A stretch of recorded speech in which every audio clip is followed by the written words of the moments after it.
So my name is Elaina Verveer, and I have been part of Lafayette CTC since its inception in 2016. I've also had the pleasure of advising the Lafayette Youth Advisory Commission, which I co-founded with the City of Lafayette in 2005. Well, I think I have an interesting perspective because I grew up in Washington, D.C., and I was actually thinking about this prior to our meeting. When I was 18 and then in my young 20s, when I was still in DC working, I would be called for jury duty, literally on the clock every 3 months. There were that many cases, but every case involved a young person of color for a minor drug offense. And it occurred to me that I had witnessed people in my own friendship circle do the exact same thing that this young person, life was going to be determined by, this jury. In response to, obviously disproportionate resources.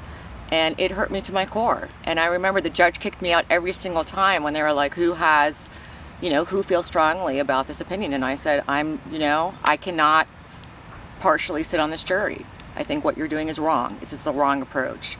I didn't have the vocabulary then to talk about restorative justice, but I knew that the better approach, at least in my mind, was to invest in the individual and rather than the institution.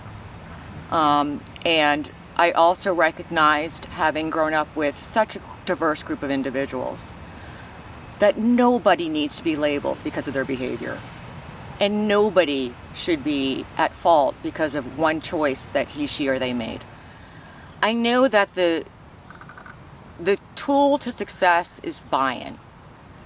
So as long as an entire school's culture is buying into restorative practices, as long as individual teachers are adhering to the same processes and the same guidelines, I think it will be effective.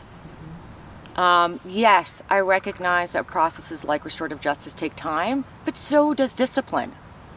So to be able to sort of look at, the input and output of our resources, and dramatically identify ways in which we can really reform them so that we have the individual's best interest at mind rather than just looking at it as this is procedural, I think is the right approach. But I can, in schools I could see, instead of being sent to the assistant principal, which is generally status quo when it comes to, unfortunately, getting in trouble, really working with that new school resource officer or security officer, really working with staff, engaging and inviting teachers that know that student on so much of a different level, allowing people like me, outside advocates to come in and say, let me paint a different picture, because what you're glimpsing is such a small part.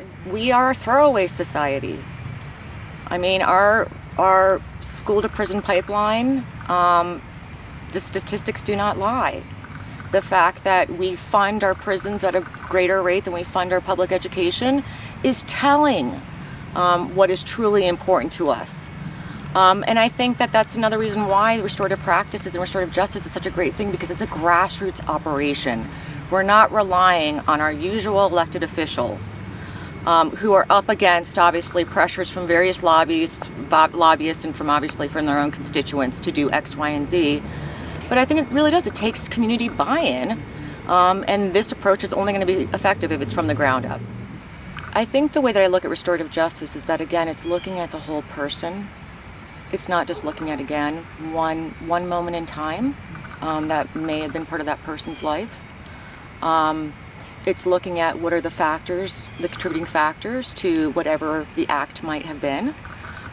It's looking at that person's support services. And again, at the same time, it's also making amends, which is so critical for closure and so critical for growth and so critical for development.